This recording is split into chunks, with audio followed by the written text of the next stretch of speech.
What is a movie that everyone has seen except you? Godfather. It insists upon itself. How can you judge? I mean, Robert Duvall. I love The Money Pit. I've seen a lot of movies and a lot of my friends kinda know me as a movie guy, and I've got some friends who are also cinephiles. My deepest secret is that I have never seen The Godfather. You can, and should, fix that in about 3 hours. Schindler's List. I suspect it'll make me feel terrible. It will. I feel it's one you see if only one time in your life. Steven Spielberg, while making it, because the content is so rough, would call up Robin Williams and ask him to tell him a joke. I've watched it half a dozen times. It's so depressing but also such an incredible film. And The Pianist along the same vein. The Pianist is really great. I remember one of my French teachers in middle school would play the French dub for us in class. She's no longer with us, but she was a very soft-spoken, kind lady, and the movie always reminds me of her. It's a tough one. I only needed to see it once. I still think of a certain scene where Schindler is going about how he could have saved more, and it brings tears to my eyes, and I've only seen the movie once. All the Schindlerjuden and their descendants placing a stone each on top of his grave to pay homage and to say this happened sticks so strongly with me. Fast and Furious. I think you mean The Fast and the Furious. Fast and Furious was the fourth movie in the franchise, which started with The Fast and the Furious. Yes, the names make absolutely no sense at all. The latest one is called Fast X. It's the only film to use Roman numerals. But it's also not the 10th film, it's the 11th. Tokyo Drift is the third movie in the franchise but actually takes place after the 6th one. Just to spice things up. Hit me up for more dumb sh about the franchise that'll make you want to see it even less. I'm here all week. Edit. This blew up, so just to cover a couple of common comments. 1. I am, apparently controversial, counting Hobbs and Shaw in the mainline series and not as a spin-off because it is Fast and Furious in the title. But also because discounting it because it doesn't have the main characters in it would also mean you need to discount Tokyo Drift, making Fast X the 9th film. 2. Which is the most furious? Dom gets pretty angry in quite a few of the films, but justifiably so in F9, which covers the death of his father only spoken about until that point. 3. What order should you watch the films in? My opinion, the order they were released. In which movie do they achieve the most fast? Arguably F9, as 2 of the characters literally go into space, which has required a fast of around about 18,000 miles per hour. The Matrix. I know you've probably heard it a million times before, but you gotta see it, the first one. It's amazing and it held the test of time very well. I am not a big film watcher, but if The Matrix is on, I will always watch it. Brilliant film. Interstellar. Apparently. I've also never seen it, but I've heard good things. It's, at the very least, visually stunning and the soundtrack is amazing, in my opinion. I always cry a little during that movie. Avatar.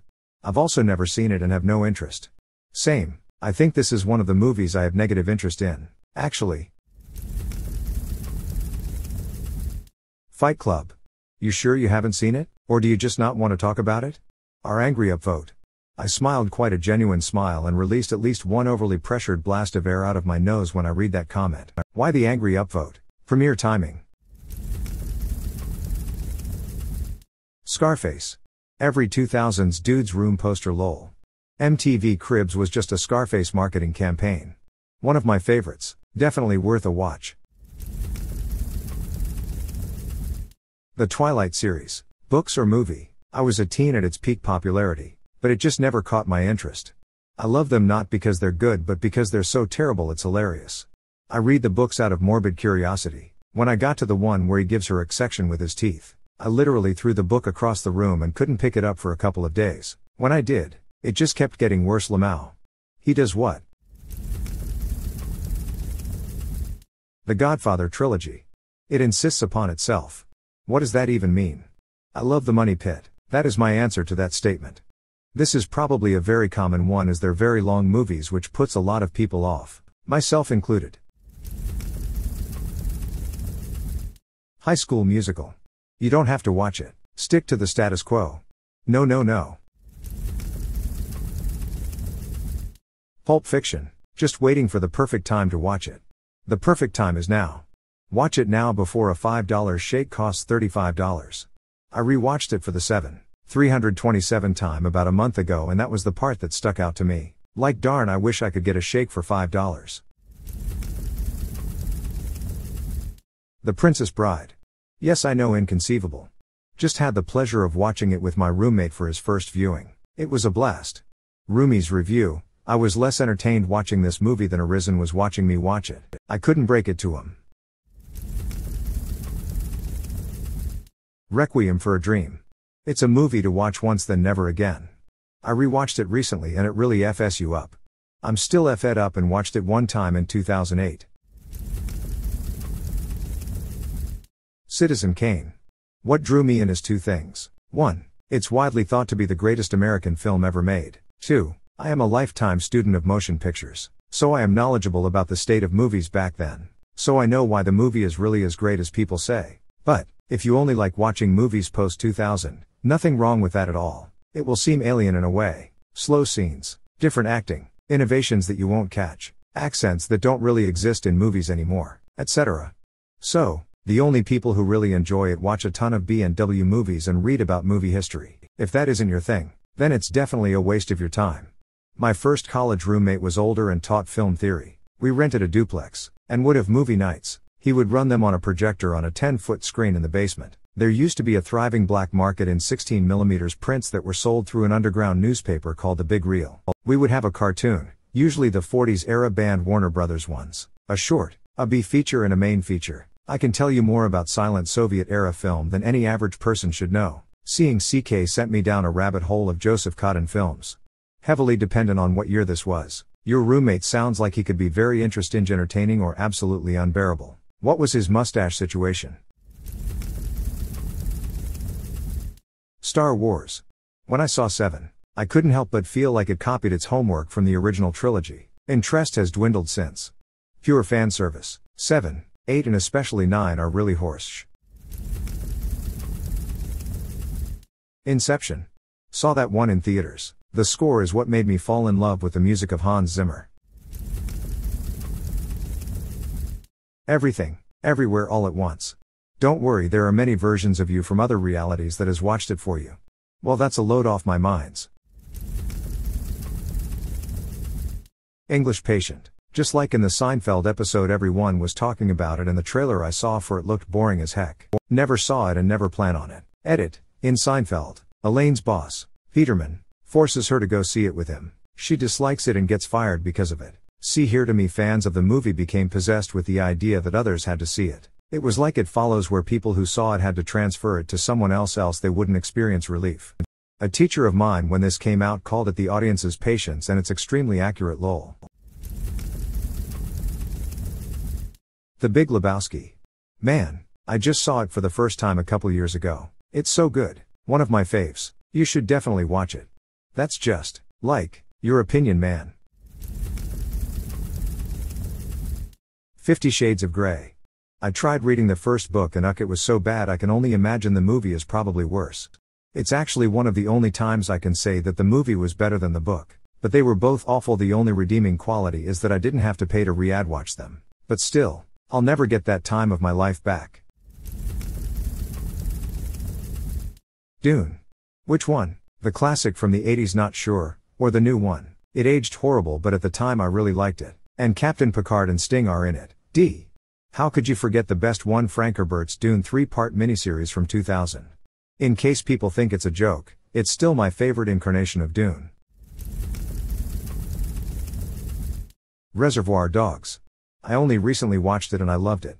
Totally worth it, right? After seeing it, I can't look at Stuck in the Middle with You by Steelers will the same ever again. As a matter of fact, I think if I ever get married, that will be the first dance song. Seems appropriate. And if the mate doesn't agree, we will not be getting married. Barbie and Oppenheimer. Apparently. Maybe I'll rent them once they're on Blu-ray, but I'm just not big on going to watch movies unless it's at home. Both were good, but you could probably wait until they're streaming. Obviously, Oppenheimer is better in theaters for the B scene, but it would be fine on a regular TV. Spoiler alert for the B.S. The Notebook. This was the top of my list. I guess it's about a notebook.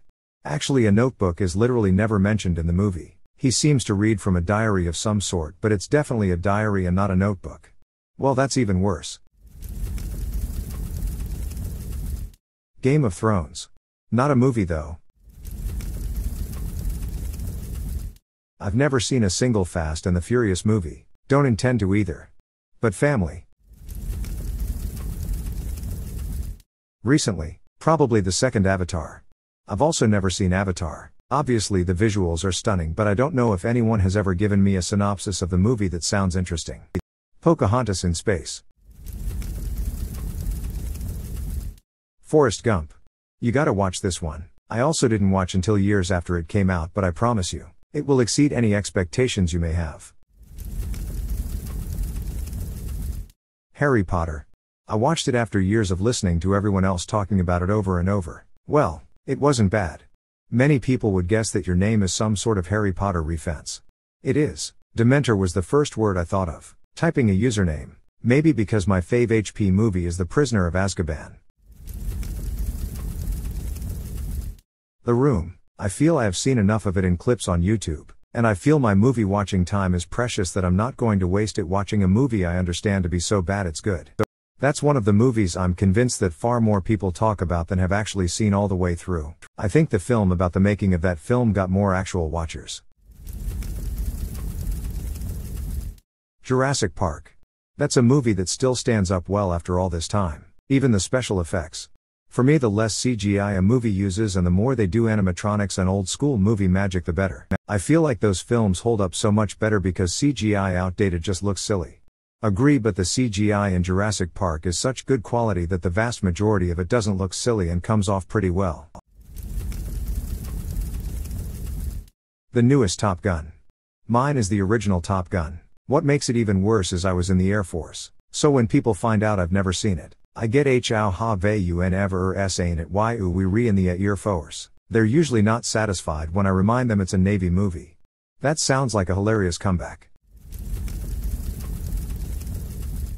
All of the Godfather movies. Once again, it insists upon itself. Frozen. I actually enjoyed it more than I probably should have. Barbenheimer. As in, either movies. Considering this is only the third weekend they have been showing, this is not a shocking revelation. I'm more surprised that at least 90% of the people I know already watched Oppenheimer Lamau. Sound of Music. I'm Gen X and I feel everyone my age has seen this as it was a movie that was on television often growing up, and while I'm familiar with the story and music, I have never seen the movie in its entirety. The Sound of Music is one of my favorite comfort movies. It was always on when I was a kid. I get it, the movie is slow and has a lot of singing and dance numbers, including songs that aren't necessary, and has almost no conflict until the last 1020 minutes when they're escaping the NS. Edit, grammar and clarification. Mean Girls. You Can't Sit With Us. Ha, one of the very young girls at work calls me Regina George sometimes. I understand that reference. She started laughing because she didn't think I'd know who she was talking about. Girl, I watched that movie well before you were potty trained. I love her, she's like a Martian. Lord of the Rings and all those Hobbit movies. I loved the books as a teenager, but have never been interested in watching the movies. I even had a Blu-ray set that I gift for Christmas. Some younger members of Reddit may not be familiar with what a Blu-ray is. It was a primitive form of storing inform on a plastic disc. I have a VHS tape of my childhood videos, and my sister asked me one day back in 2017 when she was 4 why it was so chunky and why we didn't just film everything on an iPad. I'm 12 years older than her. Cried a little that day. E.T. Saints be praised. I thought I was the only one. Any of the Mission Impossible movies after the first. I started with the fourth one, Ghost Protocol, and am so happy I did. That one and MI Fallout are some of the best action movies I've ever seen, especially Fallout. I recommend you give those a try. Honestly, those are the only ones I come back to. Hunger Games, all of them. The Godfather. From what I heard, it insists upon itself. Scream. I'm not a fan of slasher films. It's more of a comedy than a slasher. It's a parody of slashers. See, this is exactly how I remember it, and how I remember it being advertised. Yet I've seen multiple threads on here claiming that's not the case and that's just a straight up slasher movie. As a kid it was terrifying. It's not really a comedy like Shaun of the Dead or Return of the Living Dead, but it's sort of in that territory of being both a parody and a functioning version of the genre that it is parodying. Basically, if you're desensitized to slasher movies and are genre aware, then you can enjoy it as a parody. But it is a scary and effective slasher movie first and foremost, not a comedy. It's played seriously and the KS are intended to be scary. Edit, could you be confusing it with Scary Movie, which is an out-and-out comedy? Hocus Pocus. Super nostalgic to me. I watch it with my mom almost every Halloween. I think it's silly. Top Gun. Both of them. I really dislike Tom Cruise. Really? Tom Cruise? What is there to dislike about an abusive, toxic, cult member? Dude, where's my car? And then? No more and then. And then? The Truman Show. You are missing out, my friend. Shankshaw Redemption. Aw man, you're absolutely missing out with that one. Schindler's List. I can't bring myself to watch it. Sixth Sense. There was such a short window to see this. Within about a month everyone spoiled it. I waited for this movie all summer, then had to travel abroad for a month just days before it came out, coincidentally. 24 years ago from tomorrow. I remember the August 6th release date from the trailer like yesterday. When I came back in early September and was asking my girlfriend what's in theaters, she said, well, everyone is talking about The Sixth Sense, so we should go watch it. It was like a month after the release, so I was surprised it was still that popular. I was just gonna wait for the DVD. Note that she didn't tell me there was a twist she didn't know herself. All she knew was that it was very buzzy. Very luckily, that was all I knew beside the trailer. Until the last 5 minutes. My take on the movie was that it was a very good movie but very different from what I had expected from the trailers. It turned out to be a lot less scary, and was really just a nice, moving drama, not a horror movie. And then bam, so good. I genuinely feel bad for people who did not experience this. TLDR, I disappeared abroad for the first month of the movie and watched it pretty much immediately when I came back. All without. I'm old, so it's weird that I haven't seen Beaches, 1988, but I have zero interest. Edit, or Steel Magnolias now that I think about it. My husband has seen both trying to impress HS girlfriends lol. Why is your husband dating high school girls? That's what I like about them high school girls. I get older and they stay the same age. Wayne's World. It's so good. Please watch. Almost any Marvel movie. Same. I've seen Deadpool and the first Iron Man and that was enough to sigh. This is not my jam. Ghostbusters. Wait until you are depressed or need a pick-me-up. Then watch it as a form of medicine. Way ahead of you on that front. Might watch it tonight. Braveheart and Purple Rain. I'm not getting an invite to anyone's cookouts. Haha, I'm a huge Prince fan and I've never seen Purple Rain 2. Straight Outta Compton. Titanic. At last, I have found my people. The one with the little yellow dudes and goggles. Minions? Despicable Me is the main series before the Minions spin-off. But yeah, the little yellow guys are Minions. Good flicks. Bodyguard or Dirty Dancing. The Passion of the Christ, assuming that everyone is a Christian. I don't care how good this movie is. Mel Gibson was involved in its production. For that reason alone, I refuse to watch it. Barbie lol. There's not even a point in watching it anyway. You can't even open social media without the app itself spoiling the movie. I've never seen Dumb and Dumber. This answer is the most shocking to me. Not a movie, but I've never watched an episode of Game of Thrones. The way it ended, I honestly don't recommend it anymore. Was a big fan and it seriously ended so bad it retroactively ruined the entire series. Unless you're curious to see a show go from one of the best series of all time to one of the worst, you don't have to watch it. I feel the same about True Blood. I can't recommend it because of the SH ending. I love True Blood. Such a fun trashy show. The last season sucked, but the first 4, especially seasons 1 and 2, were really fun. Guardians of the Galaxy VL3. I enjoyed it, but there's a couple of scenes that make it tough to watch.